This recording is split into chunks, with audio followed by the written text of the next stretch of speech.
What is up, everybody? It is True Traveler Burning Abyss here with another video, and today I'm bringing you guys a deck profile. And I may currently not be playing in the format, but I still do watch and study the meta. I pay attention almost at least a little bit every single day at the minimum. I try to watch whether it's replays or how to counter guides, combo videos. I watch a lot of stuff, and I feel that I still do keep up enough to be able to at least put together a deck profile as to how I would play a deck per a format. So I'm bringing you guys a deck that I know fairly well, and that is Marincess. I've posted it before on the channel, and I want to be able to post again so everyone can see what I'm thinking would work best this format. So let's go ahead and jump right on in. So per usual, we will start with our main deck. The Marincess lineup is 3 copies of Blue Tang. It's pretty much your best one-card starter. Gets you to all the combo pieces you could possibly want, and yeah, it's just such a good card. 3 copies of Spring Girl, the best extender possible. Card is super strong, helps you play through so much. Yeah, you gotta play that Spring Girl. It's fully worth it. Then we have 3 copies of Pascalis. Pascalis is pretty darn good too. Helps you extend. Pretty much any Marincess card at the minimum is a 1-card combo, but Pascalis is better as a 2-card combo, but still can combo as 1. Up next, we have 3 copies of Spring Girl, which is also really cool because if you just open up your copy of Seahorse, I think I called it Spring Girl, I'm sorry. But if you open up Seahorse alone, like once again, you just 1-card combo. Like, this is just super easy. This deck is just a lot of 1-card comboing and then trying to draw hand traps. So yeah. Then the last Marincess monster, I play 2 Mandarin. Once again, it's a normal summon Marincess monster, so it is a 1-card combo, but Mandarin does help you extend really far, which is also pretty sweet, so keep in mind that it does have some solid implications, which is pretty darn cool. Moving on to the engine-based spell cards. I do consider Desires to be part of the engine because you want to draw in this deck for sure. The deeper you can go in this deck, the better, because you want to be able to draw into hand traps as quickly as possible. So yeah, Desires is very much so necessary. Then the Marincess cards, I play 2 Dive, 1 Ocean, and 1 Wave.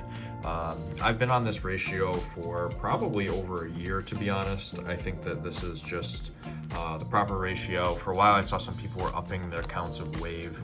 I think 1 is honestly fine. Like, either you search it and you have it, or it gets banished off of Desires, and then you still have hand traps to play. So it is what it is, but I think that these 4 are probably the best route. But that is it for the engine-based cards. I believe it's 21, which means non-engine based cards we should have 19. Let me just count real quick. 1, 2, 3, 4, 5, 6, 7, 8, 9, 10, 11, 12, 13, 14, 15, 16, 17, 18, 19. Correct. I do have 19 non-engine based cards. Good majority of them being hand traps. So starting off, 3 copies of Droll Lockbird, because Droll is a solid card. We saw it do some work at Nationals over this past weekend. So yeah, I think Droll is definitely a card that you could either main or side, and it does have quite the impact. If you wanted to, like, you could either main deck Nibiru's, or you could play Molcharmies. I don't have Molcharmies. I won't be purchasing them. So yeah, but whatever you have and want to play, go for it. We also play 3 Ash because it's just most generic hand trap that stops so many things. Then 3 Veiler and 3 Imperm. Imperm is technically a hand trap, but it is also kind of a board breaker.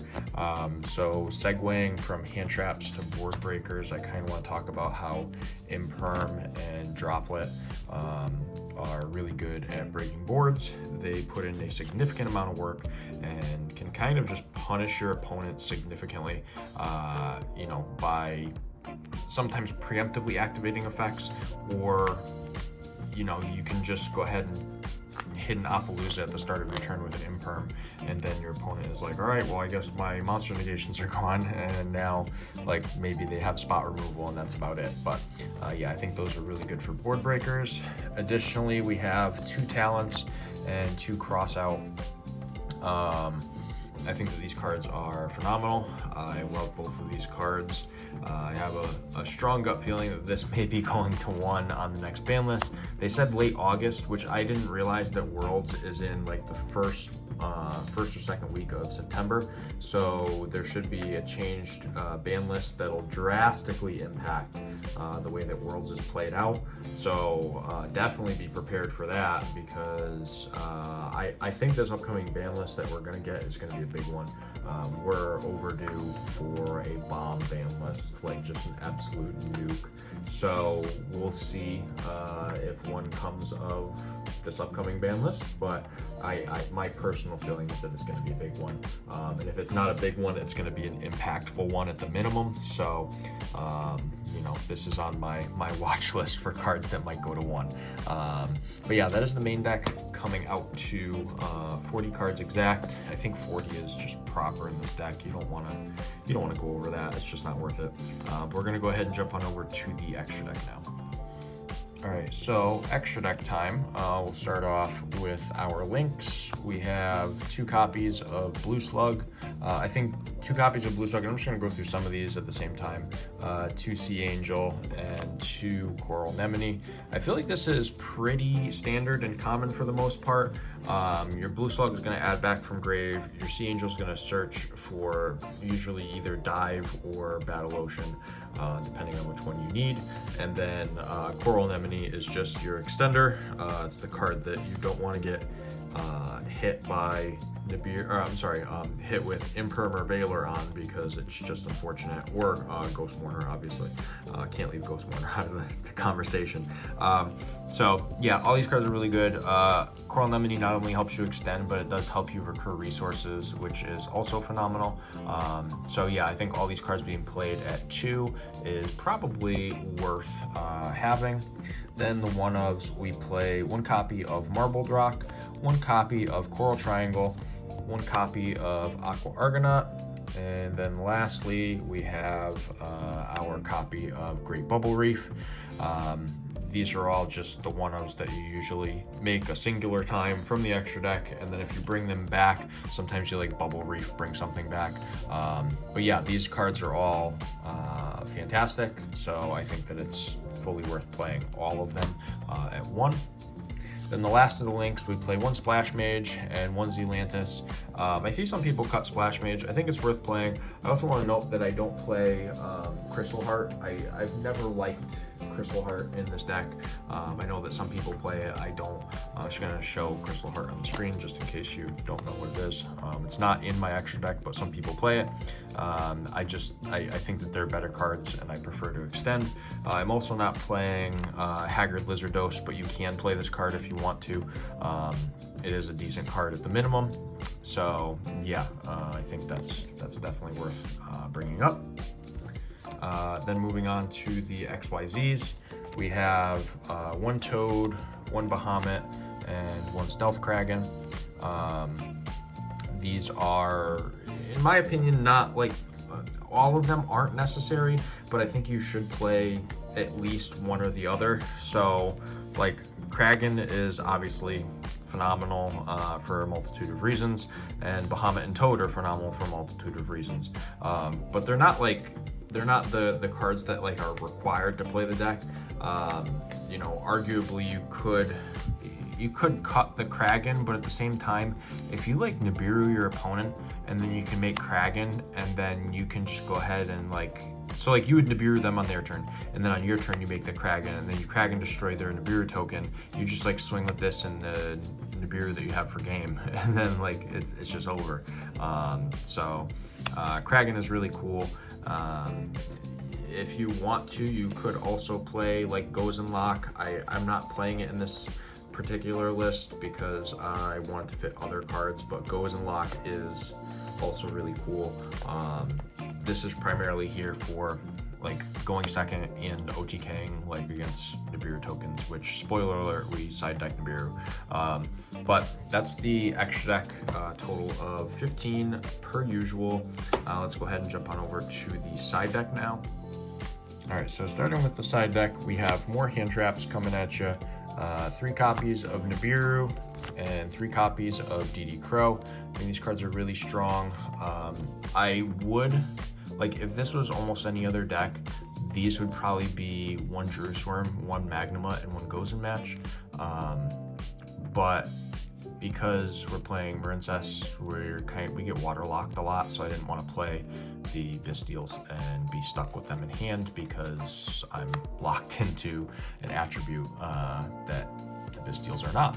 So I think Crow is a valid substitution, and then Nibiru is Nibiru. It's good to side into even when you're going first because you can use it with your crossout designator so you don't get Nibiru, which is pretty important to note. Spells, 2 Lightning Storm and 1 Feather Duster. Yeah, this is, I mean, clear the back row, and then same thing with triple evenly matched. There are going to be like a good chunk of times where you like are not OTKing and you just need to clear your opponent's board, and then you have to just like sit on hand traps, so you don't care about your battle phase at that point because you just want to get rid of your opponent's board and hope that your hand traps out resource whatever they're doing. And I think that, you know, even though there aren't a significant amount of back row decks in the game, you know, if you do need this stuff against back row decks, it is readily available. So that's pretty cool. And then lastly, God card, 3 barrier. I mean, you could hit so many decks with this. It's not even funny. I mean, obviously the elephant in the room is Tempai. That's like blatantly obvious, but I mean, you could also hit stuff like Branded, and Branded is, you know, quite the deck to play against. But there's a bunch of other decks. I mean, White Forest is a new deck that has come out. If you play against Tier Limits, possibly that's another deck that you could hit. I mean, I could go on and on. I'm not gonna go on forever with that, but there's a lot. Even against like Snake Eye Fiendsmith, you could technically call XYZs, and then they can't make Beatrice or the Caesar. So like that's actually also pretty important to note. So yeah, that's my reasoning for barrier. It just stops a lot of stuff, and yeah, you don't care about debarrier because you're playing a primarily link heavy deck, which is pretty darn cool. But that wraps up for deck profile. If you enjoyed the video, make sure you give it a thumbs up, smash that subscribe button, and turn the notification bell on so you know when I upload more cool and awesome content like the video you just watched. And hopefully soon I will be able to record some Time Wizard content and post it. I'm going to try and match up some time with my brother and some friends, and hopefully be able to sit down, play a few games and record them, and that way we can, you know, kind of make it fun. Maybe I'll do commentary over them, or maybe I will just let the background audio speak for itself. But like I said, if you enjoyed the video, give it a thumbs up, and don't forget to smash the subscribe button. And for right now, this is Yugioh, the Burning Abyss, signing out.